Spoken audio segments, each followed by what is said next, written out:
Welcome to కిటీవీ media.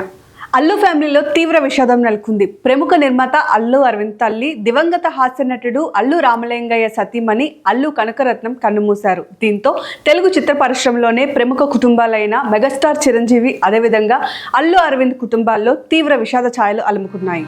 గత కొద్ది కాలంగా వృద్ధాప్య సమస్యలతో బాధపడుతున్న అల్లు అరవింద్ మాతృమూర్తి అల్లు కనకరత్నం శుక్రవారం అర్ధరాత్రి దాటిన తర్వాత 1:45 గంటలకు తుది శ్వాస విడిచారు. ఆమె వయస్సు 94 సంవత్సరాలు. కనకరత్నం మరణ వార్త తెలిసి సినీ పరిశ్రమతో పాటు అభిమానులు తీవ్ర సంతాపాన్ని వ్యక్తం చేస్తున్నారు. కాగా కనకరత్నం మరణ వార్త తెలియగానే ఆమె అల్లుడు మెగాస్టార్ చిరంజీవి హుటాహుటిన వారింటికి చేరుకున్నారు. ముంబైలో షూటింగ్లో ఉన్న అల్లు అర్జున్, మైసూర్లో ఉన్న రామ్ చరణ్ హుటాహుటిన హైదరాబాద్ చేరుకున్నారు. కనకరత్నం మరణ వార్త తెలియగానే బంధుమిత్రులు, సినీ ప్రముఖులు అల్లు కుటుంబానికి ప్రగాఢ సంతాపం తెలియజేస్తున్నారు.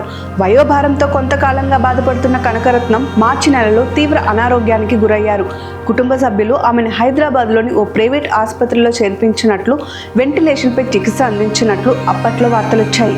కొద్ది రోజుల తర్వాత ఆమె కోలుకోవడంతో డిశ్చార్జ్ చేశారు. అల్లు రామలింగయ్య కనకరత్నం దంపతులకు 3 సంతానం కాగా వారిలో కుమారుడు అల్లు అరవింద్, కుమార్తె సురేఖ సినీ అభిమానులకు సుపరిచితమే.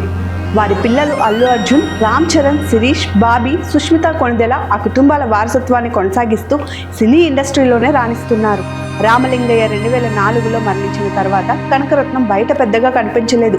అల్లు రామలింగయ్య శతజయంతి ఉత్సవాల్లో మాత్రమే ఆమె కనిపించింది. అల్లు రామలింగయ్య శతజయంతి సందర్భంగా కుటుంబ సభ్యులు అల్లు స్టూడియోని ప్రారంభించి భారీ కార్యక్రమాన్ని నిర్వహించిన సంగతి తెలిసిందే.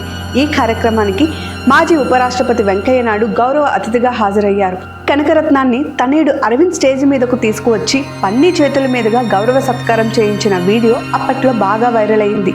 పుష్ప 2 ప్రీమియర్ షో సమయంలో సంధ్యా థియేటర్ వద్ద జరిగిన తొక్కిసలాట ఘటనలో అల్లు అర్జున్ పోలీసులు అరెస్ట్ చేసి జైలుకు తరలించిన సంగతి తెలిసిందే. బన్నీ జైలు నుంచి బెయిల్ మీద బయటకు విడుదలై ఇంటికి వచ్చినప్పుడు నాయనమ్మే తనకు దిష్టి తీసింది. ఆ వెంటనే అల్లు అర్జున్ నాన్నమ్మ కాళ్లకు నమస్కరించి ఆశీర్వాదం తీసుకున్నాడు. ఇందుకు సంబంధించిన వీడియోలు కూడా అప్పట్లో తెగ వైరల్ అయ్యాయి. సుమారు 1000 చిత్రాలకు పైగా నటించిన అల్లు రామలింగయ్య సినిమాల్లో బిజీగా ఉండడంతో కుటుంబ బాధ్యతలంతా కనకరత్నమే చూసుకునేది. ఆమె తుది శ్వాస వీడడంతో ఆ కుటుంబం మొత్తం దుఃఖ సాగరంలో మునిగింది. ఇక కనకరత్నం అంత్యక్రియలు శనివారం మధ్యాహ్నం తర్వాత కోకాపేటలో నిర్వహించనున్నారు కుటుంబ సభ్యులు.